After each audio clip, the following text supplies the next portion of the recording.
You are listening to Dicks and Politics, fresh, unfiltered, and digestible content straight from New York City. We're pleased to welcome you to our monthly special, When I Knew, featuring exclusive interviews with people who have overcome challenges in their life and how they're working to move forward. Thank you for listening. Now, this next segment might not be everyone's cup of tea, but we're going to dial it down a little bit. I am very, very excited to introduce our listeners to our newest segment called When I Knew. And the reason why I wanted to do this is because we're taking this podcast very seriously, and it's not just talking about current events and this, that, and the other. We want to start conversations, not only with the three of us, but also with our listeners. And in order for us to do that, we've got to expose people to all different types of people. So the first person I'm exposing you to, listeners, I'm very excited. It is my oldest and my best friend in the whole world, Paige. Everyone give Paige a warm welcome.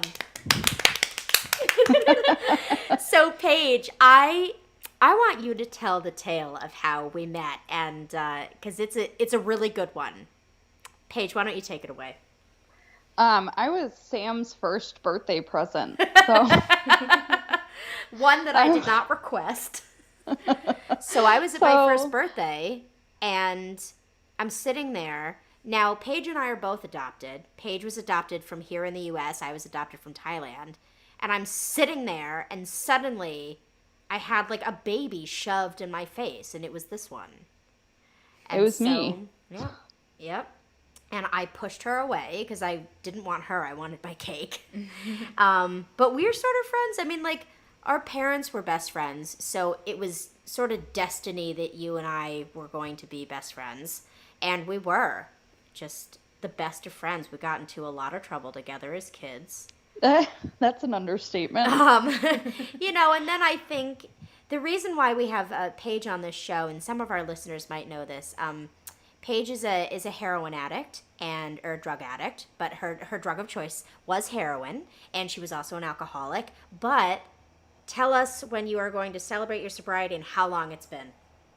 My sobriety is February 23rd, 2016, so it will be 3 years, coming up pretty quick here. Yay! And 3's the magic number. I am so proud of you, Paige, and the reason I wanted to have you on the show is because I do think that addiction is something that rips through so many people's lives, but when we're dealing with a friend, a family member, a colleague, whatever it may be that has addiction, we do tend to feel very alone while we're going through the whole process of understanding what's happening, trying to help, when do I push, when do I step back?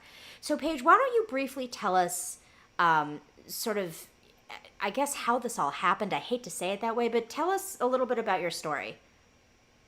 I think maybe I had a propensity for being a bit of a wild child. Being adopted, my birth mom, and this is something kind of recent that my dad shared with me, is that my adoptive mom, who passed away, she was very worried that my birth mother was on drugs while she was pregnant with me. Mm-hmm. Which there's been a ton of studies out there that do show that children born of addiction have their chances skyrocket, right, that they themselves are going to become an addict. Mm-hmm. So when do you remember that you first started spiraling out of control? Because I would like to add, as a kid, I think you and I were probably equally naughty. We had different ways of dealing with our emotions. You were always very, very aggressive and very spiteful, whereas I would just cry and try and make everyone feel bad for me. So aside from our childhood, where I have to tell a funny story very quickly, Paige got in trouble. Her mom had just gotten a new car, and she told us not to play in the car, but guess what we did? You played in the car. Uh-huh. And so because Paige was the one that got caught actually pressing all the buttons, she got sent to timeout. So it was me, Paige's parents, and Paige's brother outside raking leaves. Paige is up in timeout. Next thing I hear, Paige is rolling open her bedroom window. And then she starts blasting the Spice Girls on her boombox out her Yeah. bedroom window. And her mom is like, she thinks she's pissing me off, but I actually really like the Spice Girls. I think this is fun. So aside from Paige's antics as a child, which were very, very much like that, Paige, tell us about when you sort of felt like things were slipping out of your fingers and turning very dark and different. I think, my mom got very sick when I was 14. She was diagnosed with cancer. And before she got sick, I smoked pot and I drank. I grew up in a household where you can have a glass of wine. It's fine. Like, I wasn't shamed for being interested. No, and None I of think we us were 12 when our parents started letting us have like a tiny glass of wine like on Christmas Eve or something. Right. Yeah. Or a little taste of their champagne at those epic New Year's parties that we had.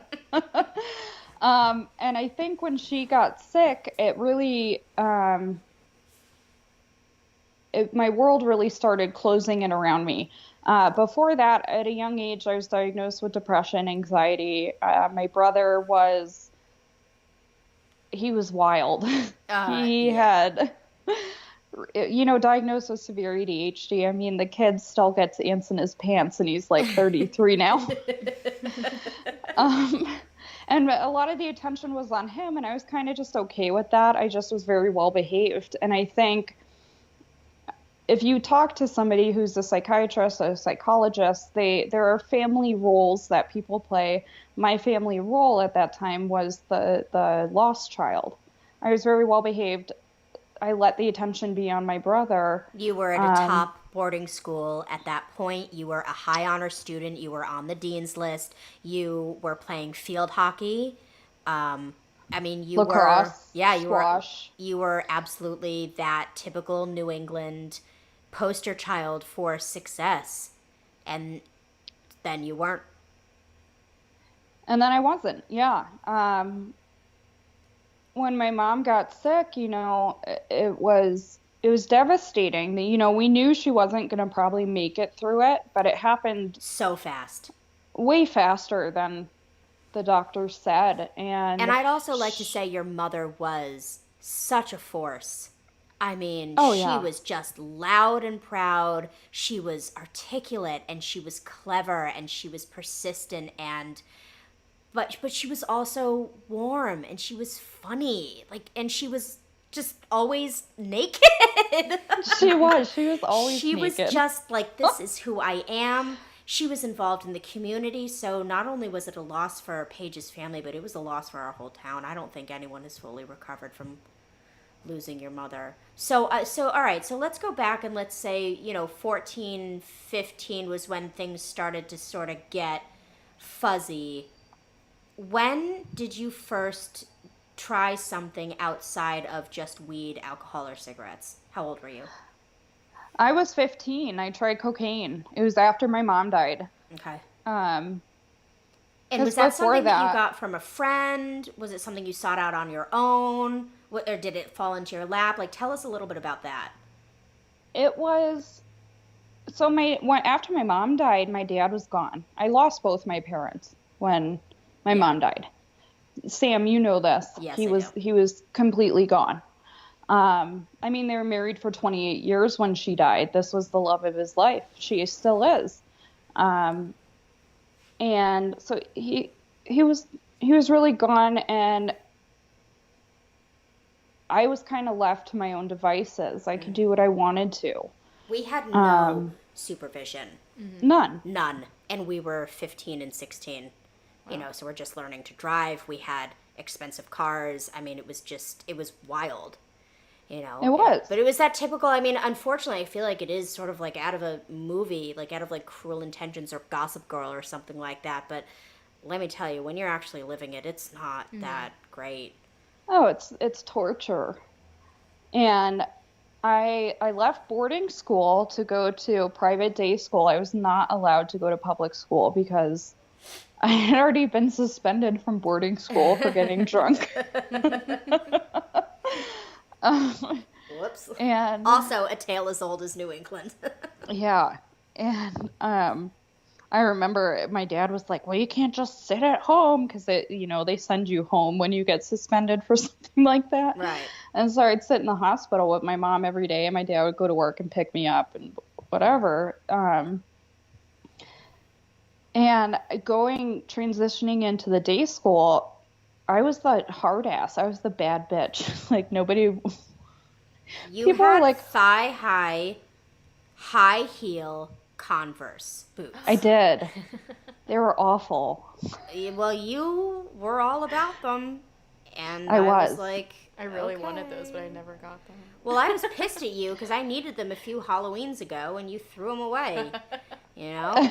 But anyway, so Paige, when did you first try heroin? And you don't have to go into like super, super detail, but how old were you? Where were you? And how did it make you feel? I was 18. I was with you know who at the time. Yep. And by this time I'd already started smoking my cocaine. I was smoking crack. Mm-hmm. And heroin, when you smoke crack, it's like you're amped up. You're not going to sleep. You get super paranoid. And somebody was like, just do a bag of dope. And I was like, all right. I mean, so it wasn't something you were necessarily seeking out, but it was there and you weren't opposed to it. Right.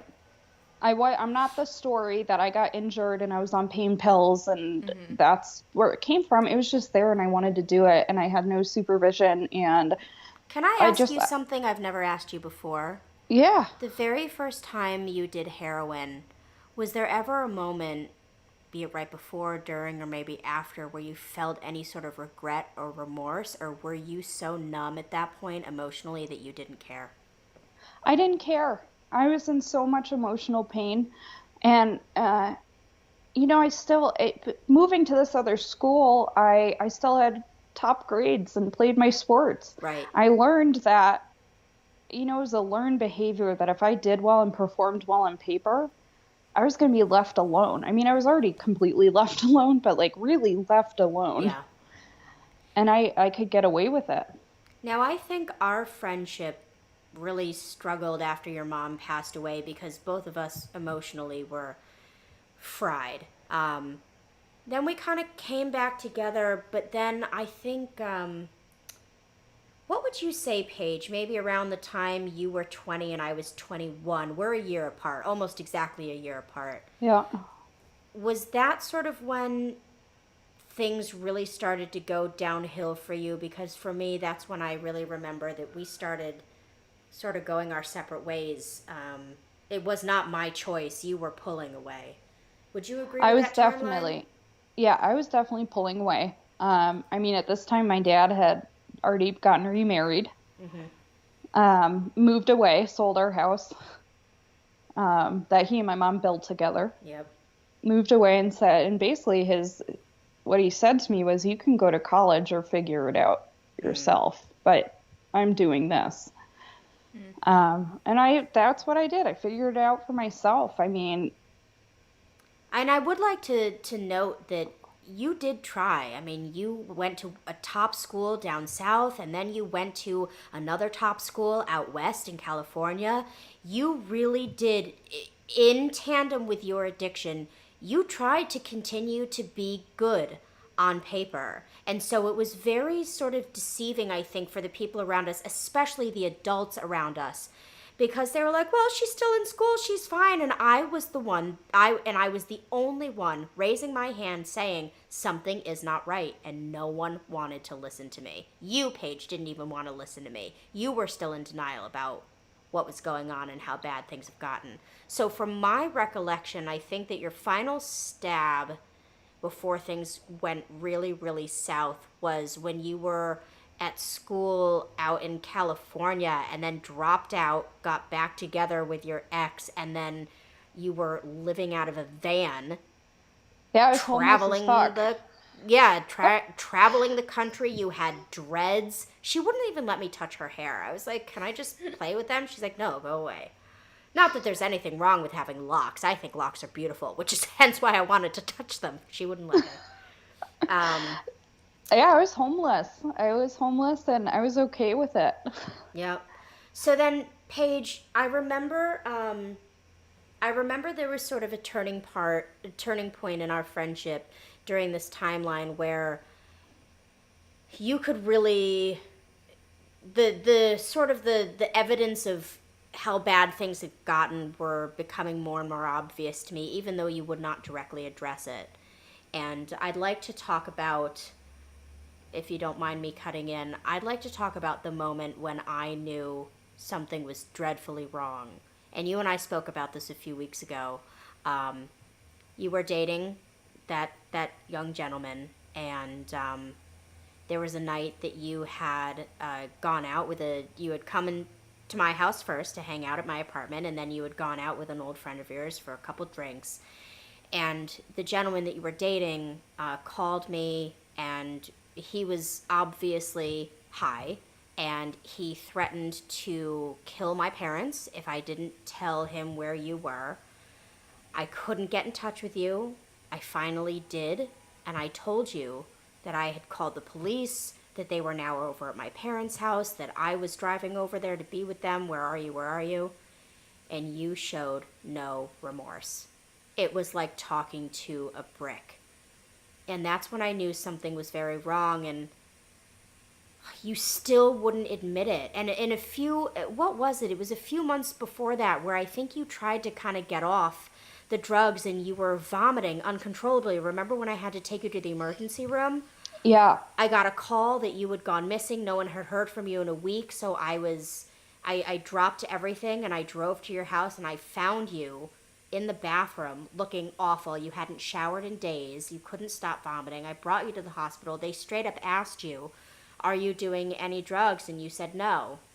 And then you tried to come out with this whole where you had like sickle cell vomiting disorder, and I knew it was I actually a lie. do still have. I actually do Yeah, have but that. it was exacerbated by your the drug. addiction. Horribly.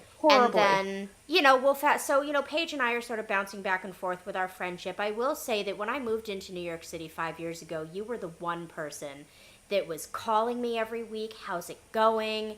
And at that point you were engaged to be married to a different young man, and we really thought that things were back on track for you. And then I want you to tell everyone what happened when you came into New York City for my birthday. Oh, I was dopesick. Yeah. I was dopesick. It was awful. There's still that part of you when you're addicted to drugs and alcohol that's so desperate to show people that you're okay that you'll put yourself in these situations where it's like you're clearly not okay. Mm-hmm. And you think you're hiding it. And you think you're so much smarter than everybody else. So I got Paige a hotel room, and I left her alone in the bathroom, and she like overflowed the sink, and she like flooded the bathroom. Mm-hmm. We had to get maintenance. I totally did. And I said, Paige, what happened? And she's like, oh, I was there was one of my a very, very good friend of ours who was like an uncle to both of us had passed away that day. And she's like, oh, I was just crying about our uncle, and I just had a feeling that wasn't it. Mm-hmm. Yeah. I just knew something wasn't right. And then tell our listeners what happened. We get in a cab, we go to the restaurant, and then what happened? And I'm just in the bathroom, dopesick. I could not control myself. Can you explain to people what that means? So when you're addicted to opiates, you'll also get this with alcohol withdrawals or benzodiazepine withdrawals. Your body goes into shock, basically. You sweat profusely. You eventually uncontrollably vomiting. You're like ready to shit your pants. Mm-hmm. It's really miserable. And it's like your body's way of doing everything. It knows how to get this out of your system, but it's like not effective. But then that's why people relapse too, right? And that's right. All you care about in that time is I need that drug. I need that drink. Mm-hmm. With heroin, you can't die directly from heroin withdrawals, but you can die directly from alcohol and benzodiazepine withdrawals. Heroin withdrawals, though, you feel like you're going to die. You do. So now at this point, Paige, you still had not come out to me and admitted that you had a drug problem. You wouldn't admit it. I knew something was very wrong. I remember your skin looked awful. You Yep. had open sores all over your face. You looked very, very thin. Your hair looked terrible. You no longer had your locks, but your hair looked awful. You just looked terrible. And then I think right before shit really hit the fan, your behavior was so erratic and alarming. Like when you and your husband at the time were like, "Oh, we're coming into town to visit today. We're coming right now." And I was like, "Well, wait a minute. We're not going to be here. We're leaving. Like, we're trying to go to the train station." And you're like, "Nope, we're coming." And next thing I know, you're like at our house. I was so uncomfortable because I could tell that you guys were messed up. And Yeah. and that was probably about 3 years ago, give or take. So tell us when it all came crashing down. Oh. You were in the hospital and everything. Yeah, so a huge problem, and it started showing up out here in Arizona, but back east in New England and down south, a lot of heroin is cut with fentanyl, which is a very strong pain medicine. They give it to cancer patients, terminally ill patients. You're not getting that drug unless you're dying. And it's killing people right and left. Narcan, which is a medication that takes somebody out of an overdose, does not work if there's fentanyl in the heroin. And I went into the hospital. I was doing my cyclical vomiting thing. And I mean, I would do, and at that point, I would go into the hospital and tell them I'm a heroin addict and this is not withdrawals because I just did 2 grams of heroin and I'm still vomiting. And this was a really bad one, really bad episode. And I had my husband at the time bring me drugs into the hospital. I was so sick. And I did the heroin, and the next thing I remember is waking up a few days later in the ICU, which I ended up spending about 9 days there. Did you inject the heroin? How did you give it to yourself in the I hospital? snorted it. Okay. I snorted it. And I remember waking up in the ICU, and I couldn't move. I was pretty much paralyzed, and they were trying to get me to piss in a bedpan because they just pulled a catheter out of me. I weighed 90 pounds. And Paige is a very beautiful, voluptuous woman, by the way. So 90 pounds for Paige is no good. She's been about 130, 135 since she was 15. Mm-hmm. Oh, yeah. I got big old boobies, big ass. You and I both have big thighs. Everything was gone. They were all gone. I ended up spending about 9 days in the ICU, and it kind of boiled down to you can leave here and get arrested. Your dad can go before a judge and have your rights taken away, and you can be committed, or you can go to rehab. And I chose rehab, and I went to I went to a super amazing place out here in Arizona. I was there for 30 days. I went to a sober living in California for 3 months, and then I left there and moved into another sober living for another 6 months, where I became a manager. And I've been sober ever since. I'm a what they call a unicorn in the recovery community. I got sober and I've stayed sober. I've never had a relapse. And I remember when you were in the hospital, I remember being worried, and I hate to say it like this, but I was so excited to talk to you and just tell you, fuck you. I fucking knew it. I fucking told you so. Like, I'm glad you're okay. You've got a long road ahead of you, but I am so fucking angry at you. And I know that that's probably not the right reaction to have, but I was so mad at you because I was there. I was there all along. I was the one person you had left that still believed in you and wanted to do the best for you and blah, blah, blah, blah, blah, and had not given up on you. Because at this point, I would like to add, everyone in our hometown was talking shit about you.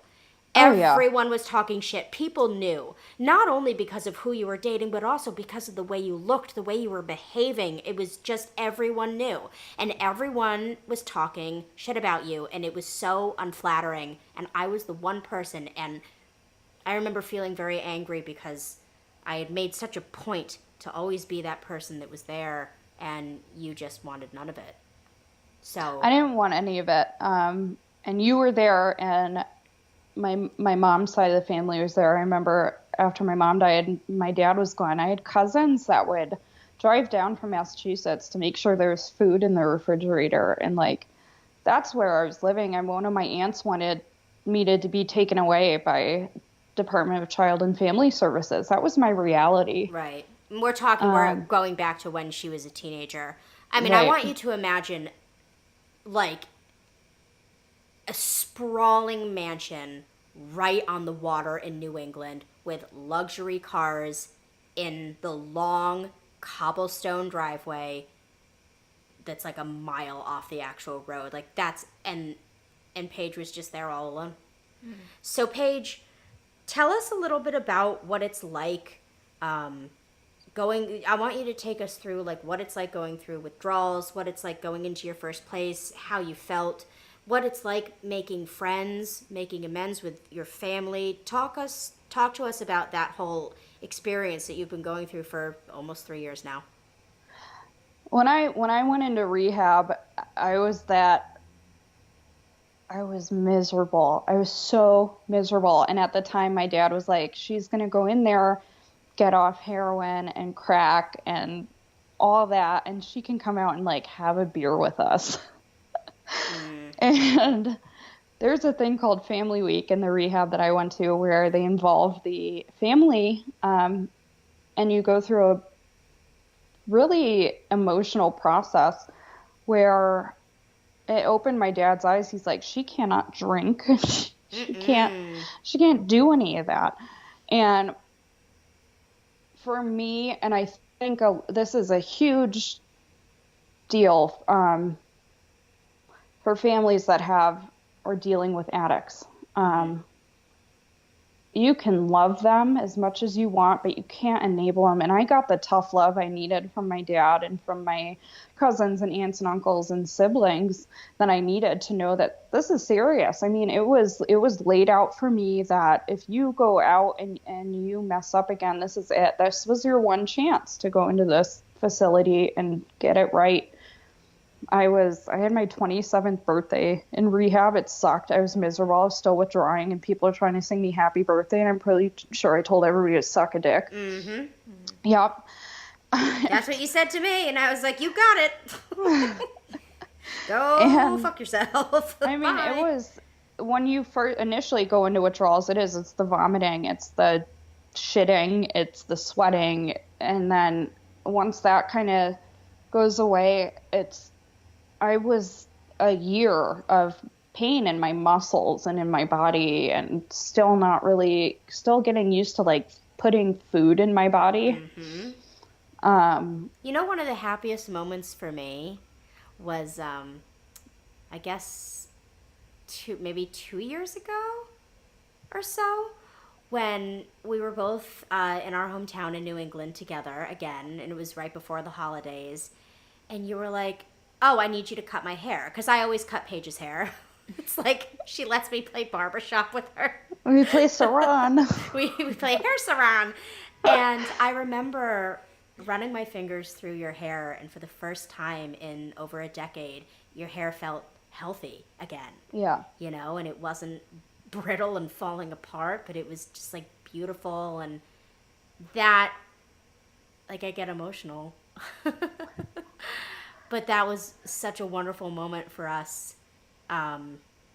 because it had been so long since we had been able to just do these normal things that, we had always done together. Sorry. And it was, I knew that we'd never be the same, but I always hoped that we could get back, And yeah, that was just like one of my favorite moments, was just feeling that you having healthy hair, which sounds so silly and so small, but do you also find that you find so much joy and beauty in these little teeny tiny moments Is that still something that strikes you every day? Oh, huge. I mean, Paige is like, I see a full roll of toilet paper and I'm happy. right? I have to wipe my ass with a sock.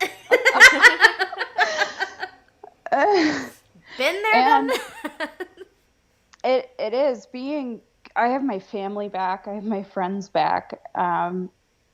You go through a period where you make amends to people, and some people take it and say, okay, I just want to keep getting better. That's all I want out of you. And some people are like, don't ever fucking talk to me again. And that's okay. Mm-hmm. And you just got to take it, because mm-hmm. it was me that caused all this pain. It was me.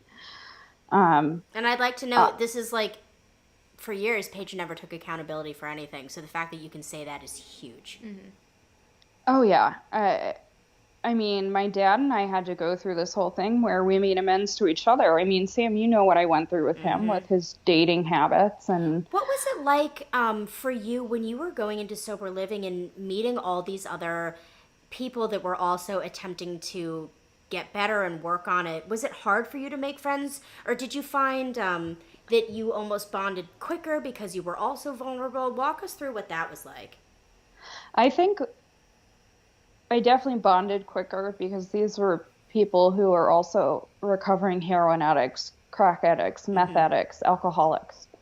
And there's always going to be that certain level of immediate respect, I guess, mm-hmm. and unspoken understanding of what they've probably been through. Okay. A lot of addicts, alcoholics also suffer from mental illness or have gone through some kind of trauma. Mm-hmm. Some sort of something. So tell us, right. And I think that you've been so fortunate, and I do want to say, if there is anyone listening who has crossed paths with Paige during her recovery, be it another addict or any of the staff members at any of the places where she's worked, good job, guys, because I still got my girl, and you're doing very well. I want to know, because a lot of our listeners, again, a reason why you and I both really wanted to record this conversation and put this out there for the world to hear was because we wanted to help people start, a dialogue and maybe take something from this that they can find helpful and apply it to their lives. So when you do meet people, like, you're talking to Adriana for the first time, what could you offer to other people for just starting a conversation? I'm sorry, I know I'm stumbling over my words right now, but, okay, so here's a good example. For me, I tell people that grief is something that people don't always know how to deal with, especially in the workplace or during a first meeting. Oftentimes, especially here in New York City, you might meet someone out for dinner, they bring a friend with them, and unfortunately the friend has just lost a family member or whatever it may be.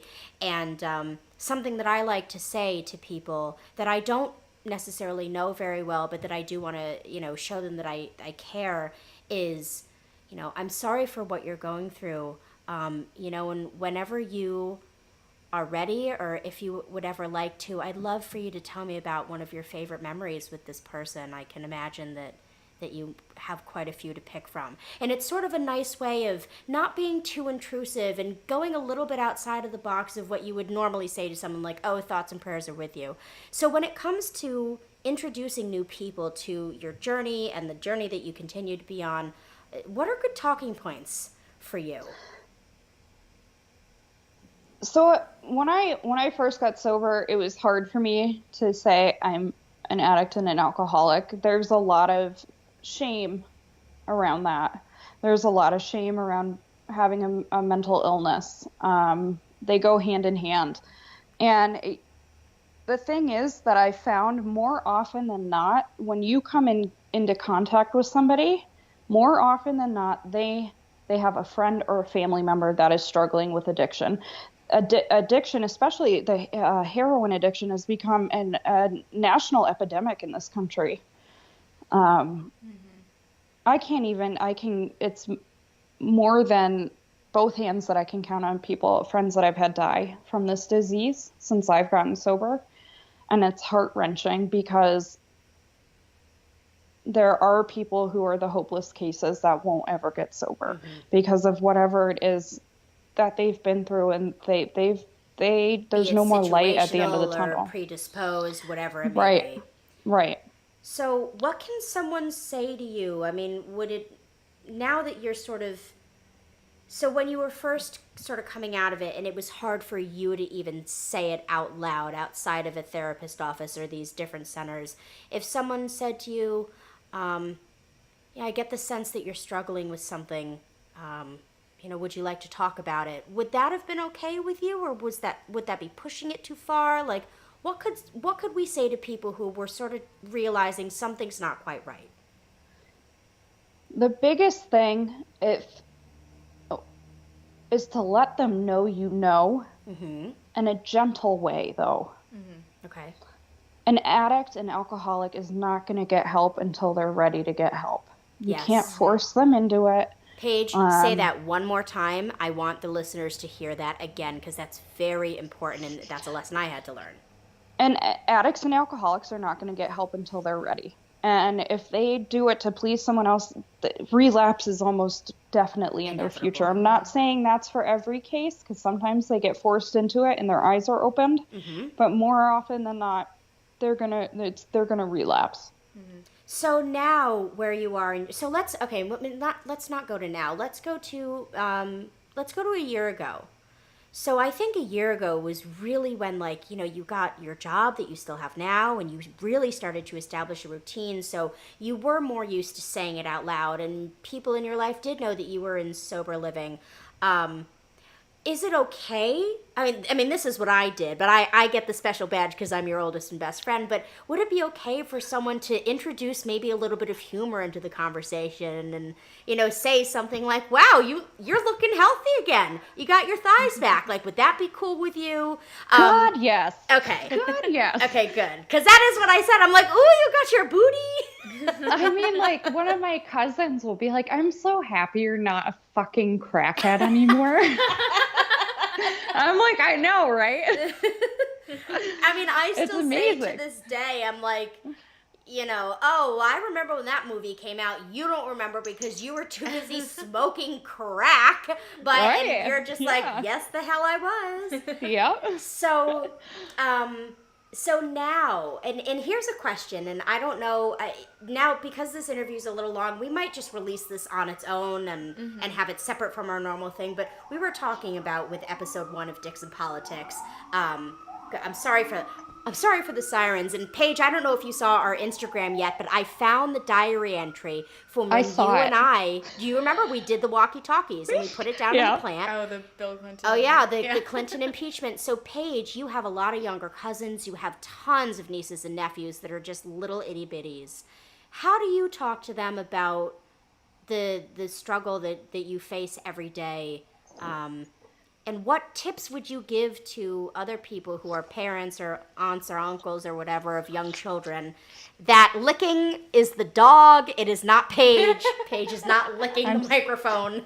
Ladies and gentlemen, don't worry. It's my emotional support dog. He looks like a crackhead himself. He's 100 years old. But it works. So, all right, so tell us, when talking to young children, even maybe young teenagers, how do you tell them about sort of what this is that you deal with, and tell us about that. So my older niece and nephew, who are college age now, they know everything. I'm very open with them. If they want to ask me questions, I give them the honest answer. My younger nephews, I'm sure my sister has done a very good job of saying, Auntie Paige was sick and this is what it was. I don't think they're quite old enough to understand. And so they don't need to yet. So then what's the age for you? I mean, would you say maybe around 12 or 13 is when you should have a frank conversation? And I realize this is going to be different for every family, every friend group, but what do you sort of have in mind for the future? God, I would say start talking to your kids at 12 or 13. I mean, there are kids out there younger than that who are using serious hard drugs like heroin, meth, crack cocaine. and all these designer drugs that are out there. I mean, I was just reading in New Haven, Connecticut about a whole designer drug that was handed out to people, and they had something like 30 overdoses Oh in a my God. 2-hour period.